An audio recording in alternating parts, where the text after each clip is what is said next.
jotaay bi dañ koy tàmbali léegi actualité commenté moo koy ubbi ak li nga xam ne moo di info bi ñu nar a expliqué jukki nañu ñaar ci ay xibaar yoo xam ne bi ñu yewoo yitteel nañu di saprera noo def. maa ngi lay nuyu maa ngi lay char le grand animateur. na nga def naka suba si. oui ça va alhamdulilah. mbaa lépp jàmm. ñu ngi pousse. ayca Zal Seck laa la nuyoo tey. def nga lu titre bu neex a ngoog de. taskatu xibaar yéen a ko moom de. waaw taskatu xibaar dafa surtout jamono jii. waaw liggéey bu lajaat càmbar la. ndeysaan bu lajaat càmbar la grand yi wax nga dëgg technique ils ont posé les jalons. kenn du ñoom. voilà ils ont écrit les belles lettres. de l'histoire du journalisme. ndeysaan tey jii seen héritage boobu warul ta nax saay. ndeysaan war nañ taxaw ñun jeune génération bii.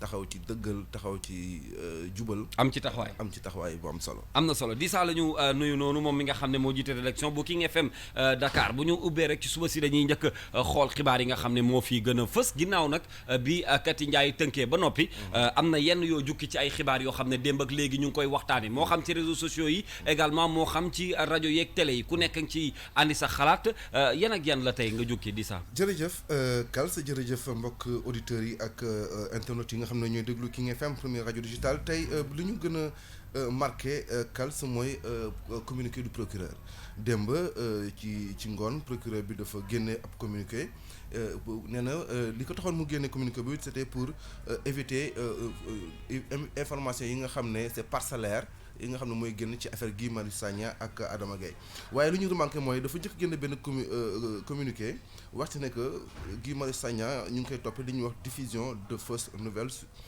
mooy ginnaaw bi moo defee déclaration yi comme quoi que way France. maanaam dafa di génne ay xibaar yu baaxul. ay xibaar yu baaxul. quelques heures plus tard ñu noté waat que le procureur génnaat beneen communiqué buy wax ne que way léegi sax nekkatul kii fausse nouvelle léegi fausse alerte la fausse alerte la. maanaam dafa génnee ñaari communiqué yu wuute. ci presque diggante bi matul sax waxtu de. waaw donc mu xaw a jaaxal askan wi. mu viral tamit. procureur a def loolu. waaw à ce niveau de responsabilité quand même dina jaaxal ñu bëri. waaw parce que quand même. te waxi procureur moom du caaxaan. voilà dañuy jàpp ne que quand même procureur c'est moom mooy représenter quand même partie civile bi c'est-à-dire tey mooy représenter askan wi bu fekkee ne ki nga xam ne mooy représenter askan wi à ce niveau de responsabilité day am ay mbir yu mel nii. dina jaaxal ñi nga xam ne ñoom la citoyen ba tax démb boo seetloo. presse bi wax nañ ci xëy nañ ci tey jaaxal na leen. ñenn ñi sax. man mii sax xaw na maa jaaxal dafa fekk ni kay waxi procureur dama cee mënula xuus loolu rek waaye ay waxi procureur moom waxaat loolu la ñuy waxaat soppi ay wax. justement loolu la procureur def démb. dañoo xaaraan ci autorité bu mel nii buy génne communiqué.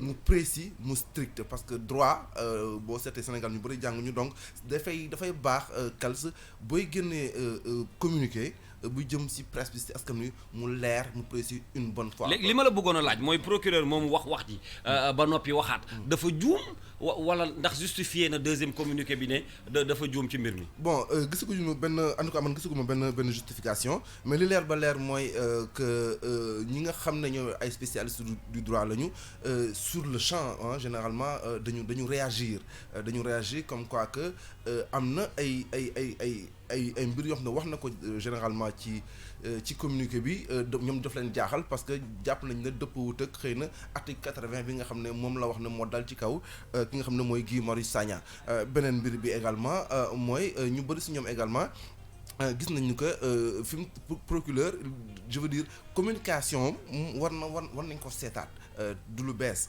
yàgg nañ wax que procureur buy wax yenn saa yi day mel ni kuy menacer askan wi yenn saa yi buy wax day tiital askan wi donc tey je pense que communication bi de façon générale communication procureur war nañ ko seetaat de façon comme ni ñu ko waxee Kals nañ ci jokkoo ak Babacar Gaye nga xam ne moom c'est un membre c'est un membre éminent bu PDS bu fekkee sax jël na ay distance am nee na fan yi passé loolu bokk na ci xibaar bu njëkk bi nga xam ne tey dinañ ko waxtaanee Kals. jërëjëf loolu mooy benn bi nga xam ne nar nañ ko waxtaanee ba ca des it man de ni ma ko dippee mooy yàq gi nga xam ne ñi ñu jiite ñi ngi koy def moo xam nga nekk ministre wala nga nekk conseiller wala nga nekk ci administration boo xam ne nguur gee ko jiite ñu dugal la ci démb suñu njiitu réew muy président Macky Sall da koo naqarlu wax ay milliards yoo xam ne dañ koy def ci wàllu oto yi wax ay milliards yoo xam ne dafa jëm ci téléphone bi may waxtaan ak sama benn xarit démb ma ni ko yàq googu nag président Macky Sall da cee yéex a wax ndax da ngay dugg ci ay bureau yu bëri fii ci réew mi fekk secrétaire ba wala ministre bi ci boppam yor téléphone bi aj tànkam di waxtaan mel ni ku nekk ci jotaay mais yàq boobu Kals avant may commencer Kals ñaata nga estimé facture téléphone mensuel bu benn ministre. bu benn ministre. yow par exemple su ma la posé question bu ñaata nga koy estimé. xam nga bu fekkee par exemple ñun les citoyens nii simplement. mën ngaa utiliser moo xam 5000 mbaa 10 000 par mois. par mois mais ci ñun waaw mais ci ñoom dégg naa presque ay 300 et quelques mille le mois. c'est 500 000. non mais c'est pas vrai ça. c'est 500 000 et bu jeexulee mais dañuy dugalaat crédit bi. par ministre. par ministre. ah waaw ça c'est énorme. Donc la facture elle nous revient à 17 milliards l'année. Mais 17 milliards. Mais 17 milliards mais war na mën defar hôpital defe naa su ma non wax dëgg yàlla nag woote téléphone rek 17 milliards da ci ëpp. par at da ci ëpp. c'est énorme. C'est énorme donc du coup démb du lu bees que président bi wax ne que dañu war a taxaw ci réduction du train de vie de l'État c'est pas nouveau. À son arrivée en 2018 il avait dit cela.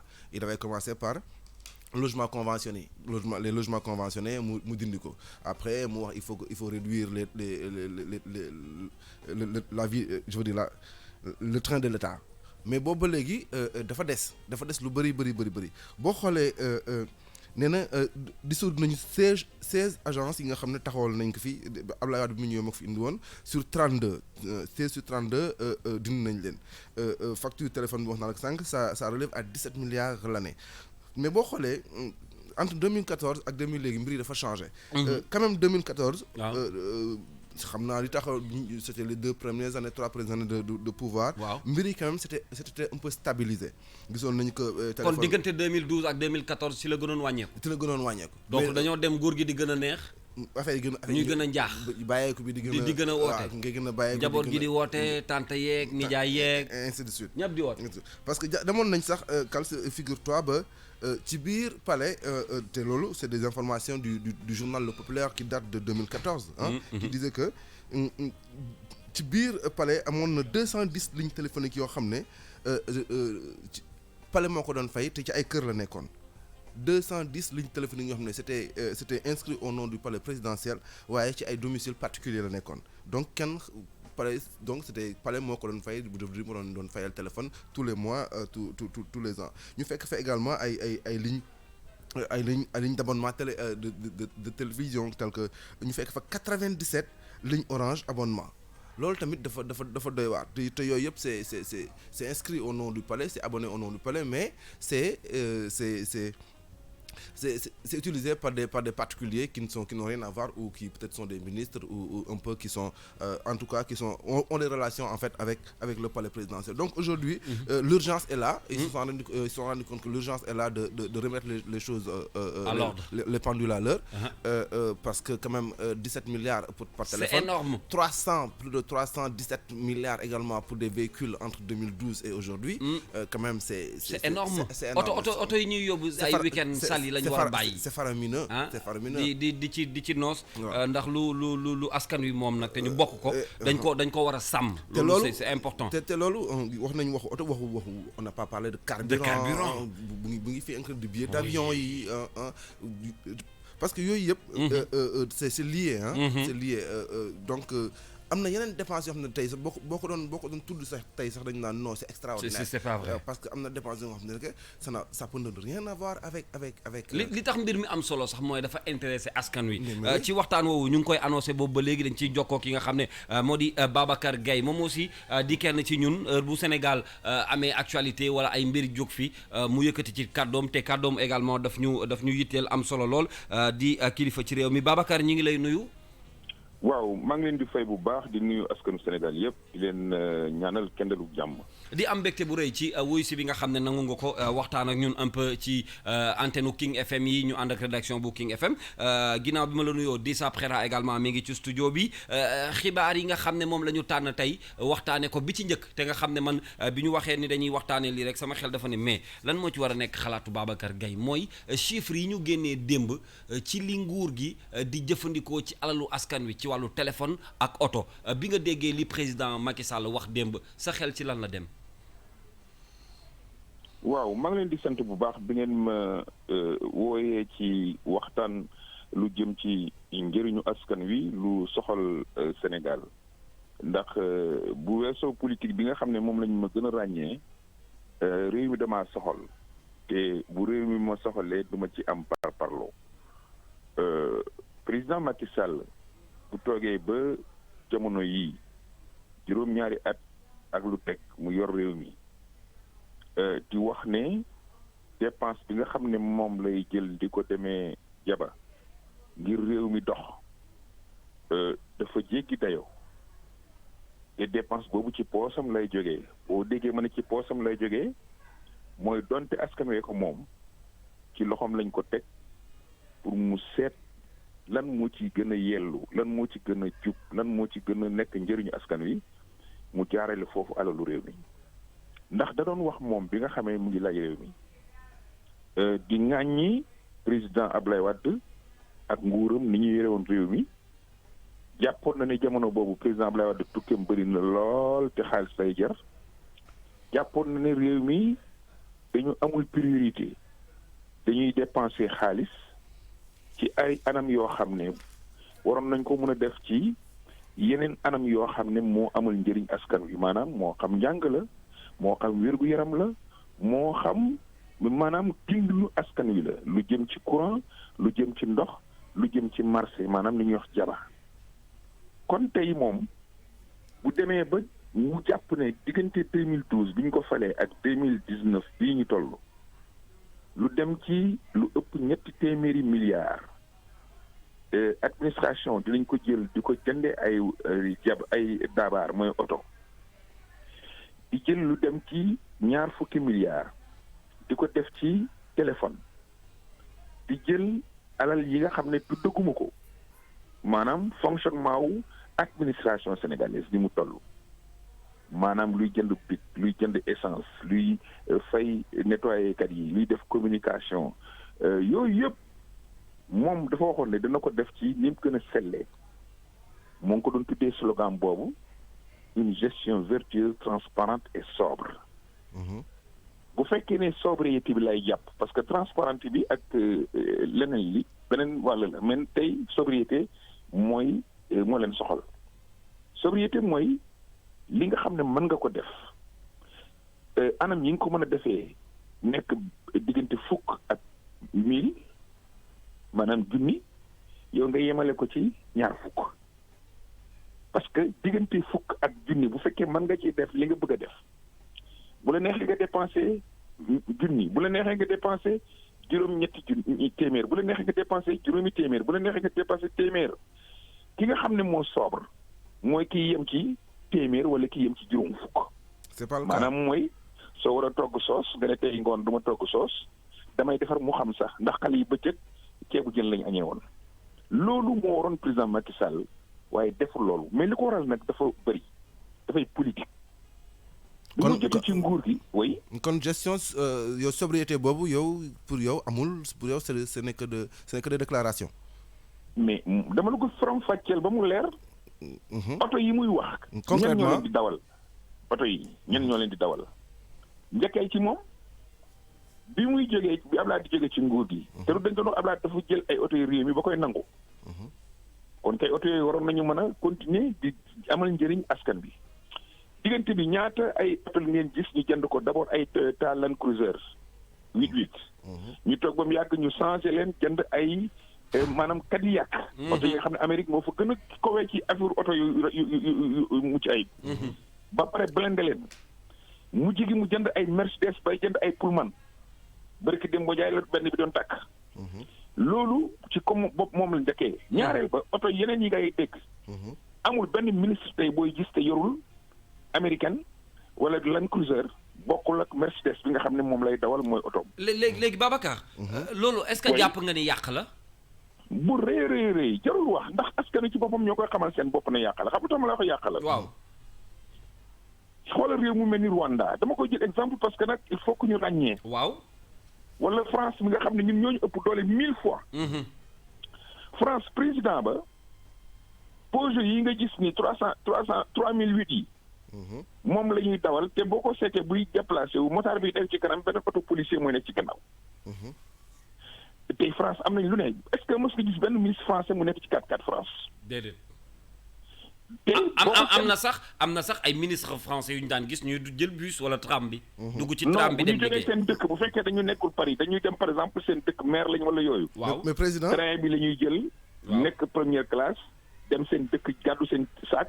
ñi ngi siwaat liggéey si mais nag président nga baal ma xam nga yéen nekkoon ngeen ci nguur gi te loolu tamit fàtte xaju fi maanaam même ci ça date pas d'aujourd'hui fii ministre boo fi gis pour moom luxe la war a dund c'est-à-dire que dafa war di dawal dañ ko war di escorter bu yegsee sax dalay wan ni waa moi je suis ministre waruma dugg ci peut-être bus wala waruma yéeg ci yenn yi te loolu yaakaar naa ni dañ koo def ci bopp sénégalais yi ba yow bu ñu nee la diw ministre la rek da ngay jàpp ni borom xaalis la. waaw li nga wax dëgg la. méngale moom il faut que nit ñi di ko def. waaye comme ki doon ŋàññi di méngale moom tey moo war a dogal ngir delloo askan wi li nga xam ne moom la moom ci alal. moom moo sabab loolu di ko doxal ñun ñi fi nekkoon démb ñi ñuy ŋàññi ci lu mel noonu. am nañ sañ-sañ fàttali ko ne ko yow di jàppoon nga ne li ñu doon def baaxul yaa ngi def tey lu raw loolu loolu mooy démocratie. ensuite ma leeral la du ñëpp ñoo mel noonu.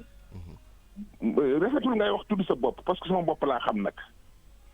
nekkoon naa ministre ñaari yoon nekkoon naa ministre d'État kër gii ma dëkk maa ngi ko am 1992 mosuma ci génn amul benn pal bu tax ma mën a génn sama kër gii nekk naa ministre d'État oto bi ñu ma joxoon Mercedes la te benn oto walaa yoroon man aw moon ñaari oto mosuma yor 4x4 état sama chauffeur moo ci doon nekk assemblée laa ko jëlee woon ànd ak moom garde corps bi nga xam ne dañ ma ko affecté woon billaahi laa wax suñu wàccee présidence de la république li mu koy njëkk a wax mooy dama na ko demal ñibbi.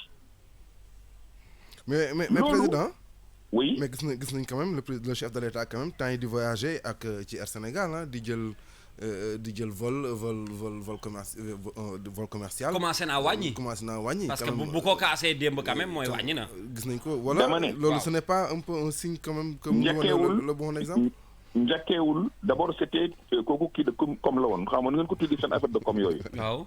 opération de communication la woon loolu nga jàpp. voilà plan la bu ñu doon développé bu déroulé. Air Sénégal taxawal nañ ko. ne pour wan Sénégal yi ni da ngeen bëgg war a jël Air Sénégal man président daa dugg Air Sénégal. loolu mooy li ngeen gis yéen. waaye da ngeen jàpp ne avion président bi dafay faral di dem révision. président buy voyager dafay obligé jël maanaam ligne commerciale normale régulière. dëgg la. def na ko Air France def na ko tey Air Sénégal. Ablaye Wade ñaata yoon ngeen ko gis mu nekk ci Air France voyager ko dugg air maanaam compagnie commerciale. benn ligne commerciale pour dem mission. loolu bu amee ci président. rafet na. waaye du tax nag bu fekkee président ba am na avion te demu président ak ña muy àndal. voyager dugal nit ñi ci avion ànd ak ñoom gàngooram googu. jël suñu avion voyager ko moo ëpp prestige te moo ëpp sécurité pour suñu président man du ma nekk fii di parce que def na cher na rek déedéet waxee mu foofu. li fi ñu war a ŋàññi du foofu. au conseil des collectivités locales ñaata oto ci chef lañ leen jëndal ci marché boo xam ne dégg naa gré à gré. gré à gré la assemblée nationale. ñaata oto ñoo fa nekk pour député yi. mais député yi nekk membre bureau au lieu ñu yemoon ci oto bi ñu leen jëndal dañ leen jëndal beneen ñaareelu oto. te man ci yam ci oto yu leen neex. voilà te man am na jamono. proposé naa woon assemblée ca jamono yàgg.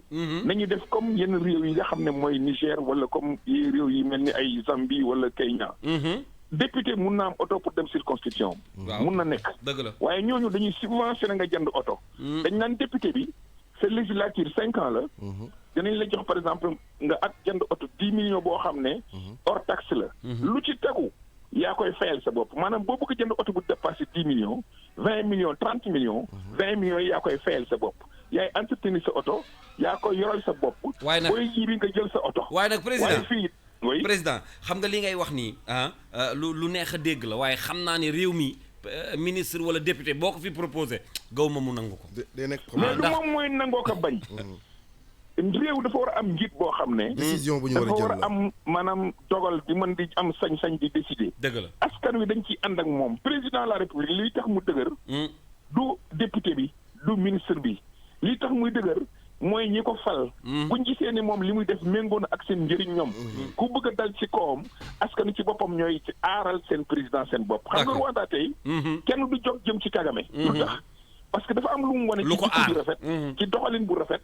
ba tax na askan wi ci boppam ñoo koy aar. bu ko neexee mu promené biir Kigali. parce que kenn du yëkkati kàddu gu ñaaw jëmale ko ci moom. fii Sénégal soxla nañ lu mel noonu. fi ñu war a wax daal mooy. alal ji nga xam ne ñu ngi koy dugal ci affaire maanaam téléphone. boo ko seetee dañ waxoon ne bi fi Ablaye di jógee 8 milliards téléphone dafa cher. du yoon dañ ko war a wàññi. dinañ nangu téléphone yi. ça c'est le double. tey ñu nekk ci 19 milliards et quelque. c'est beaucoup c'est énorme. nañ leen fàttali wax ngeen dëgg. waaw parce que ñu fi waaye nañu wax démb wax tey.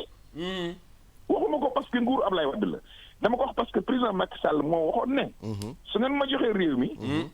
fu ma war a jaay fukki dërëm.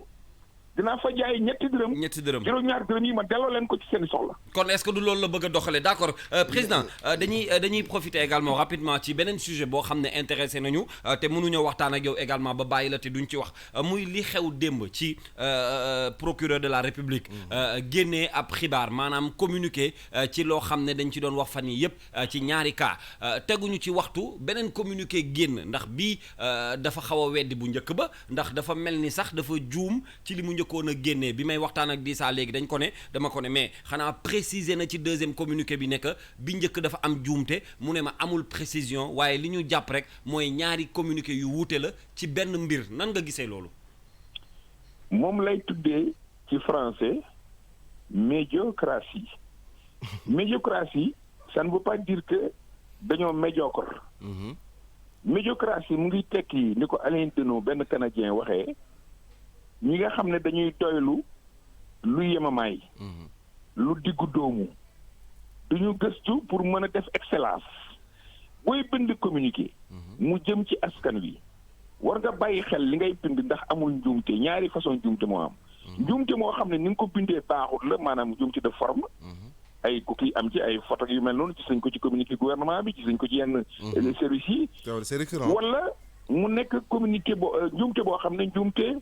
tooxi dooni la comme bi nga xam ne moom lañ gis ci communiqué bu njëkk ba ndax ci jaawale atteinte à la sûreté de l'État ak offense au chef de l'État article yi nga xam ne ñoo leen di atte di leen daan ñi nga jaxase leen doy na waar ci procureur wala Guy Marius Sagna diffusion de fausses nouvelles nga koy jaawale ak fausse alerte au terrorisme xam ne bi article mu ngi ci ay 250 p mu nga ci at 439 sori nañ sori boo xam ne dafa yéeme ci ku mel ni procureur am ay substitut am ñu koy jàppale war a préparer maanaam benn texte boo xam ne dafa war a leeral askan wi nga def ci ñaari njuumte yu toll noonu ni ko xori si boo waxee rek ñàkkul jot nañu dem seeti ci car rapide yi kenn apprenti ñu teg ko fa en attendant ñu am procureur mais président est-ce que njuumte boobu tamit du lu ñu mën a nangu parce que ginnaaw procureur tamit ay nit kese lañ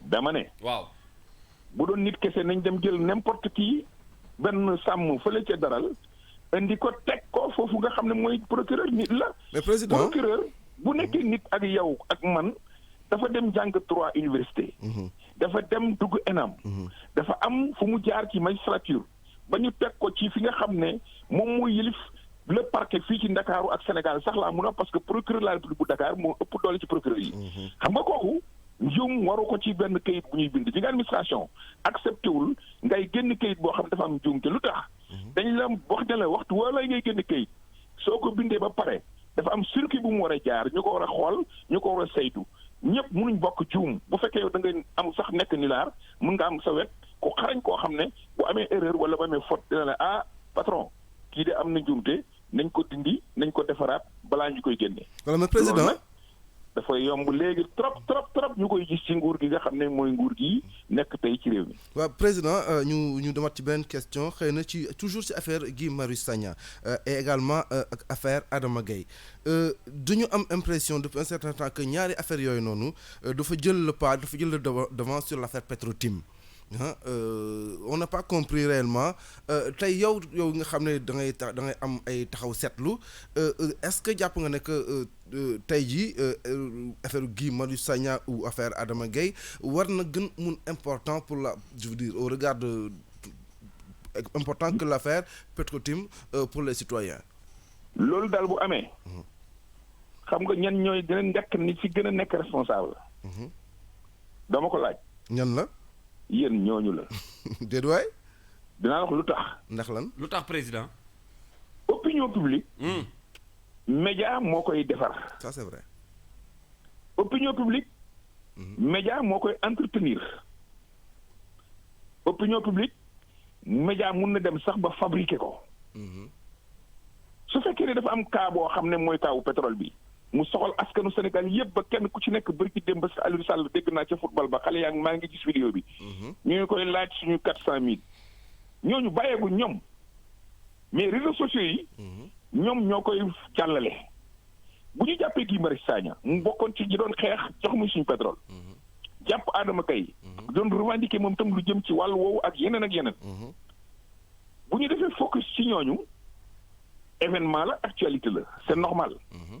C'est une question de droit, c'est une question quand même de droit, c'est important quand même ñu wax ci suñu jàppee ku mel ni Adama Gaye moom laa wax dama ne moom laa wax dama ne moo xew li xew nag force ngeen wax ci kenn waxul ne du ngeen ci wax da ngeen ci war a wax kay bu baax a baax gën a fësal nit ñi xam li xew waaye du tere li ngeen sumboon démb ngeen bàcc ko waaw ma ndax xam nga luy sumb ak luy bàcc kii fóot day sumb def ndox mu njëkk après mu bàcc mooy boole ci saabu beeg yooyu après balaa muy wañ weer dëgg la yéen tollaguñ lu dul ci def ndox mu njëkk ndeysaan mu mel ni ngeen bëgg a dugg ci beneen dossier indi beneen paan dugal ci ay traitement loolu la nit ñi dul d'accord pot mee jaxasoo voilà pot mee jaxasoo pot kenn du ko boole mu weex ak bu ñuul kon day jaxasoo da ngay wut ñaari paan bii nga def ci yére yu weex yi bii nga def ci yére yi nga xam ne dafa ñuul wala dafa am couleur dëgg la pour que mu bañ a yëbb yéen nag bu ngeen jaxasee yëpp def ko ci benn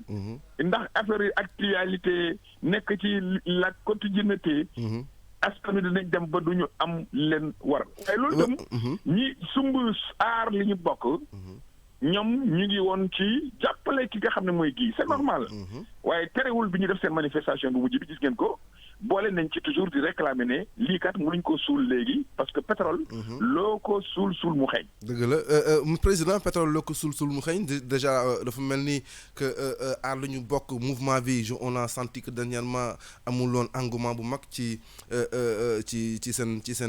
seen rassemblement boobu am nañu jàpp ne que Sénégalais yi dañu sonn ci kaas bi te duñu dem sur place yow déjà noo gisee mouvement boobu depuis affaire pétrole ba léegi on a comme l'impression que le mouvement s'essouffle un peu est-ce que c'est le cas si c'est le cas qu'est-ce qui peut être à l'origine de ça am na loo ci jujju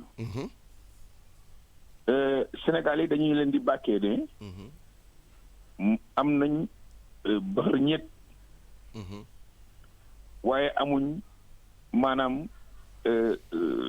suivi amuñ aussi maanaam daw ba yegg dañuy gaaw a xoox baxar ñett mooy nga jóg rek départ dëgg la loolu comme sociologiquement dafa bokk ci ñun ñu ràññee ko ci ñun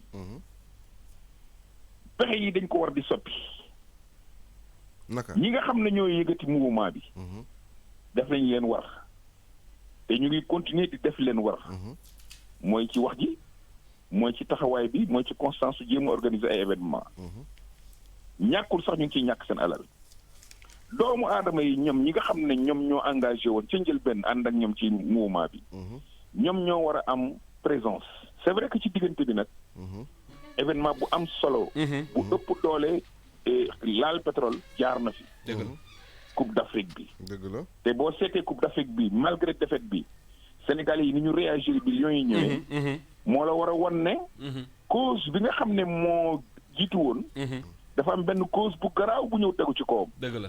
looloo tax ñu naan le sport comme la religion c'est l'opium du peuple. c'est vrai. moo tax pouvoir homme de pouvoir yi dañ koy utiliser. pour mën cee am dara. na saxaay nit ñi. waaw ñu teg ci bërki démb ñu naan teg nañ combat Modou Lo ak Eumeu Sène. mooy door mu daanu ba. waaw loolu. Sénégalais yi. boo ko seetee dóor mu daanoo bi ñu bëri dañ cee kontaan. mais président dëgg la xooluñu nag. waaw conséquences yi mu jur ci ñun suñ culture. dëgg la. xam ne lamb bi ñu am du lamb boo xam ne da ngay jël kurpeñ di ko dóor nit. mun na ci jaaree faatu. foo accré la waaw di sax. waaw président alors que loolu moo tax askanu Sénégal. téye leen ci dara dafay jafe. mais man du ma leen ŋàññi noonu de. du ma bokk ci responsable yi leen dox ne leen def leen li leen war. ak kay ñi nga xam ne ñooy leader yi. seen discours ak seen méthode. dëgg la pour man dafa manqué. mais président. booy nekk dara doxul ba mu yàgg. da ngay soppi doxin seet beneen yoon booy jaar. xoolaat ko am na taal bu të tàkk. nee nañ fu ne nga koy uppee. waaw mu boy. dernière question président dernière question question bu ndaw ci temps bi daf ñu xaw a njëtt président mooy sa relation tey ak PDS ak maître Abdoulaye Wade tey lan mooy réellement tey la position du président Gaye avec sa relation avec le parti démocratique sénégalais ak ki nga xam ne que mooy président Abdoulaye Wade.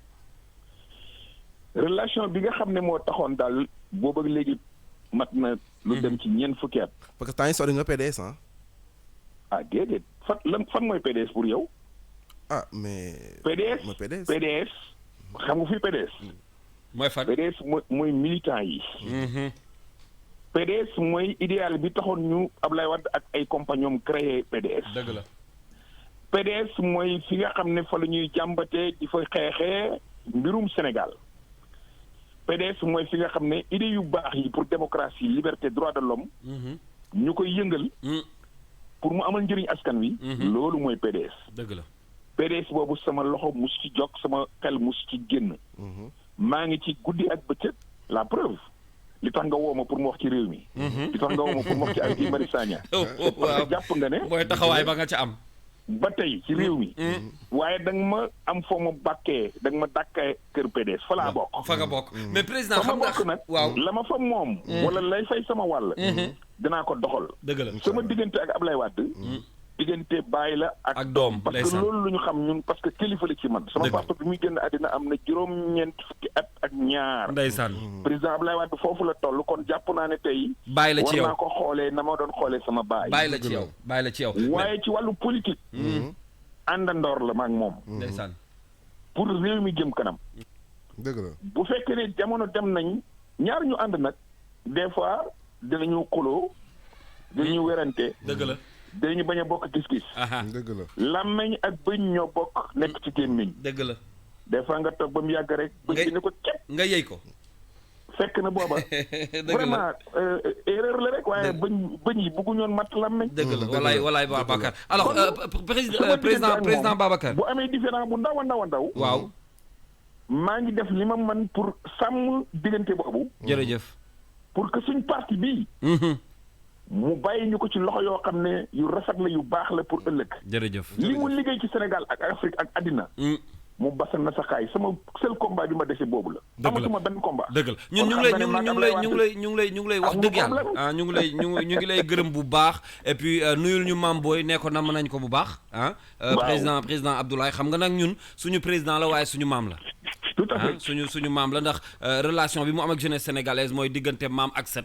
voilà yab nañ ko lool waaye suñu maam la ñu ngi koy ñaanal gudd fan di ko ñaanal wér gi yaram amiin waaw merci beaucoup président mais kontaan nañ ci yow bu baax da nga nekk maa ngi leen di fay waaw et puis waxtaan bi neexoon na xam nga yée ngeen ma bànneex waaw kay gis nga xam nga lii dafa neex am ay responsable politique ci réew mi yoo xam ne heure boo bëggee waxtaan ak ñoom en tant que ay ndaw ñu may la ko et puis librement ñu lay gërëm bu baax ndax xam nañ ni kilifa nga ci wàllu politique fii ci réew mi boo nangoo échanger ak ñun rek mooy xeeboo suñu xalaat te xeeboo it ñi ñuy déglu ngir nga mën a partager sa xam-xam ak askan wi di la gërëm di sa préra par ma voix également mi ngi lay gërëm ak rédaction bu King FM yëpp di la jox dig daje xam naa ne des fois suba si dinañ la làmb woo la waxtaan ak yow tuuti bu soobee yàlla parce que waaw ku baax nga Babacar fii seen kër la kon jeex na merci beaucoup jërëjëf Babacar Gaye ñu koy nuyu bu baax a baax amoon na solo di sa préra mu nekk koo xam ne kilifa la ci PDS aussi mais il est quand même un bon client comme on dit dans le jargon Babacar Gaye ku ko xam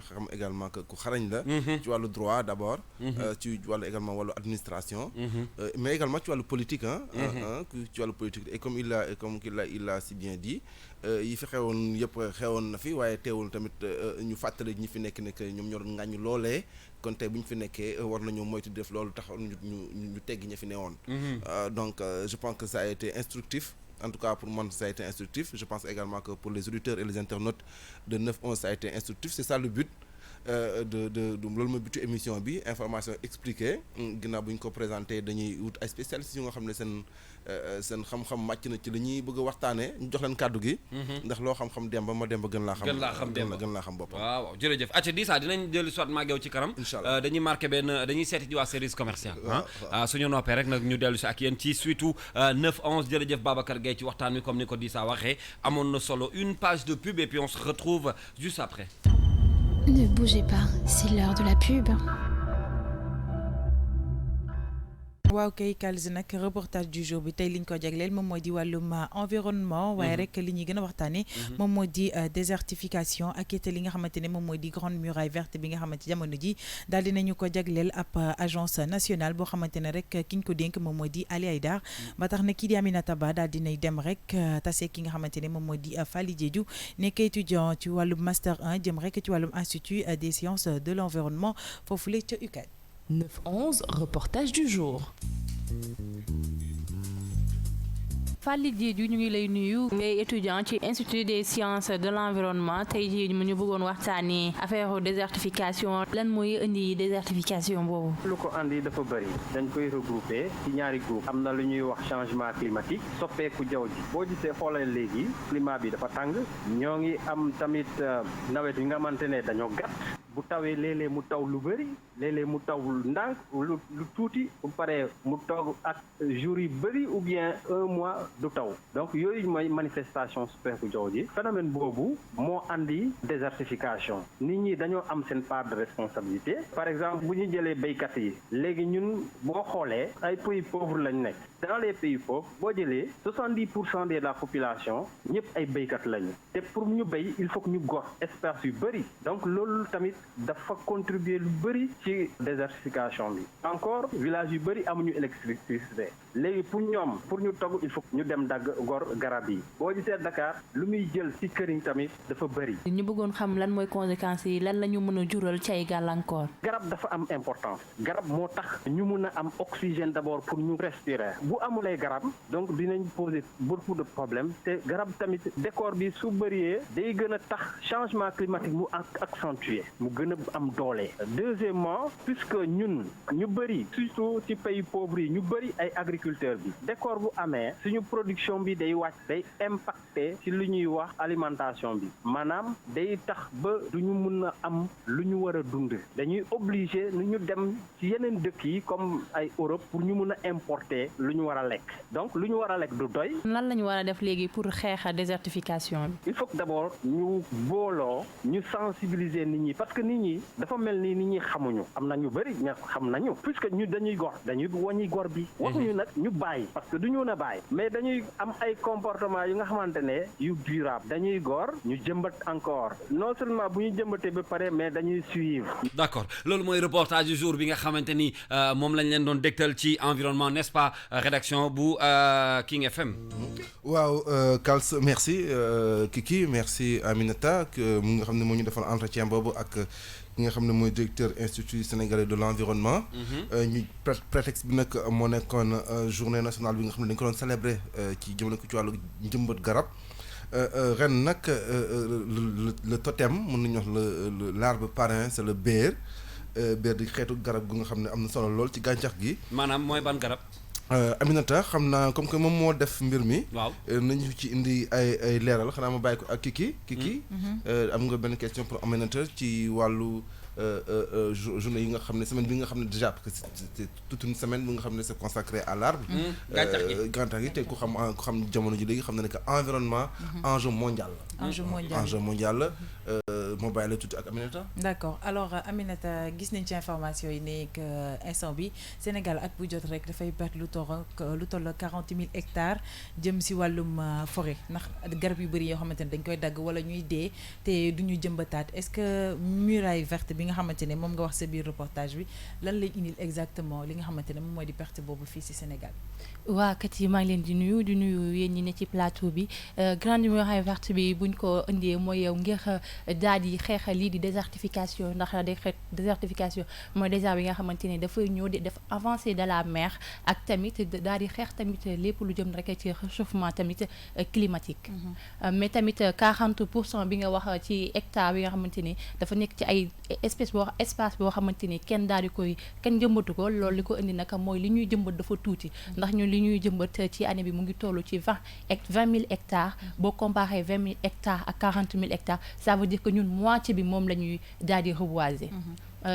ci lu ñu mel nag dañuy wax ci wàllu garab gis nañ week-end bi passé dañ doon célébrer journée nationale de l'arbre nekk loo xamante ni dafa am importance ci dundu aadama ndax arbre day tax ñu am oxygène mais il absorbe aussi la gaz carbonique mu nekkoon loo xamante ni c'était la 36e édition ndax ñu ngi ko sos ci atub 1983 ren gi nag ñu doon ko amal fële ca Lompoul ci njiitalu ministre de l'environnement Abdou Karim Sall gis nañ lu mu fa def daal dinañu reboiser comme ni ko Dissa waxee sànq mooy beer nag nekk loo xamante ni garab boo xamante ne aada la ci ñun mais en même temps tamit garab boo xamante ne dafa bëri njëriñ dafay faj mais ça attend à disparaître ndax nouvelle génération bi léegi xamatuñu luy garab boobu. voilà man intervention bi mu bëggoon def ci mbir mi Kals ak kii mooy ñaari point bi ci jëkk mooy d'abord damay ñëw ci actualité bi. waaw actualité environnement bi ak journée de l'arbre bi. mooy journée bi dimanche la woon mais Kals. mbir mu drôle mbir mu retaan lu ma ci am mooy dañu gis ministre bi. di non franchement quoi. di jëmbat garab di sol costume. taxaw ci garab di ay costume moom jëmbatu. est-ce que quand j'ai vu l'image je me suis dit mais est-ce que avec un tel ministre de l'environnement nous allons arriver à protéger notre mais quand même il est important nag xawma nan la ko defee parce que gisuma ko. waaw waaye jëmbat garab moom lu am solo la. mais Kals kenn du jëmbat garab en costume cravate taxaw ci kaw basang. waaw quand même.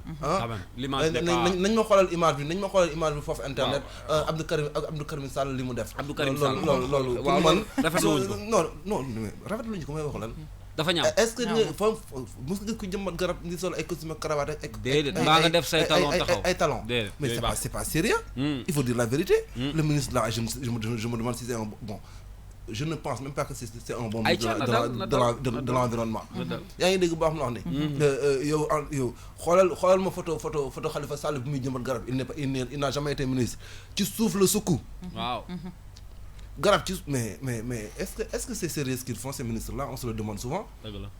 est-ce que xam nañ li ñuy def beneen actualité bi ma bëgg waxtaan également et c'est excusez-moi le terme c'est un coup de gueule un peu.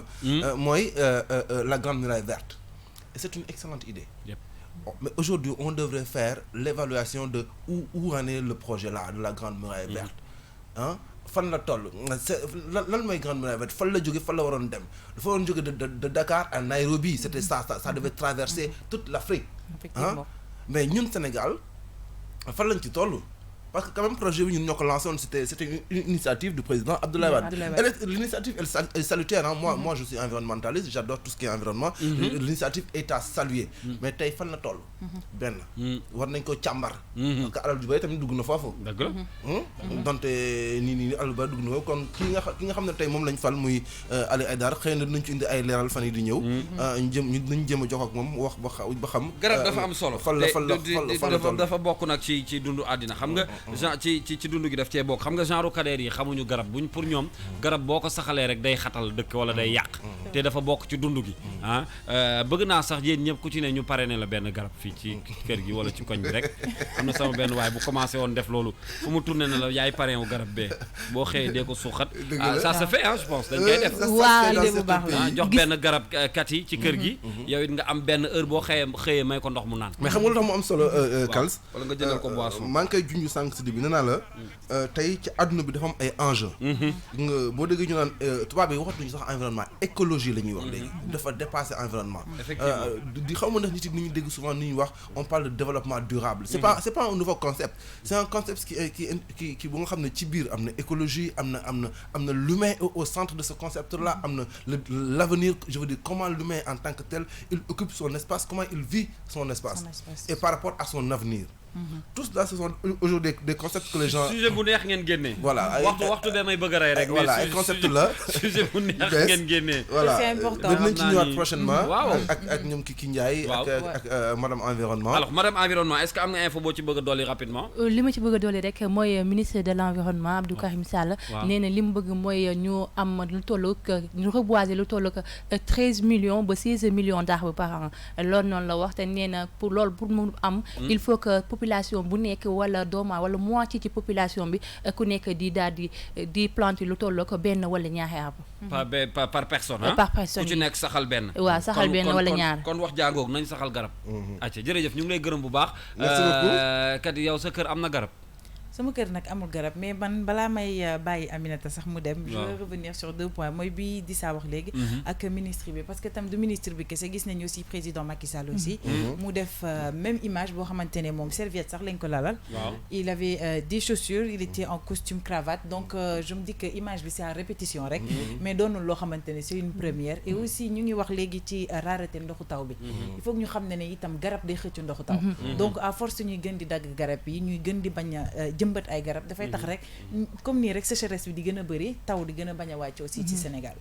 dëgg la am na solo ñu ngi leen di gërëm bu baax a baax sujet bu intéressant la certainement dinañ ci dellu soit semaine prochaine yow ñu ngi lay xaar midi culture. Inch'Allah ñu ngi lay xaar ci xibaaru diggu bëccëg gi ci midi bi mais sama waa ji bul dem di sa ndax foog ñu jox sénégalais yi seen revue de presse ak Serigne Saliou Seck bu ko defee ñu jeexal jotaay bi nag ci kanam tuuti di ngeen am ak ñaatamba ci Zik Feeling Kadede dafa mel ni moo war a def Zik Feeling ndax moom taxaw na bu yàgg di ma yëkkati ci rajo bi ayca ñu dem seeti Serigne Saliou Seck bu fekkee ni noppi na ci revue de presse bi juste après également may fàttaliwaat ni que bu 11h jotee ñaatamba ngeen di àndal ci Zik Feeling moom dana leen gunge ba 14h également King Détone ce sera tout à l'heure avec ce sera avec Lisa Georgia moom dina ànd ak yéen ba 15h le programme se poursuit.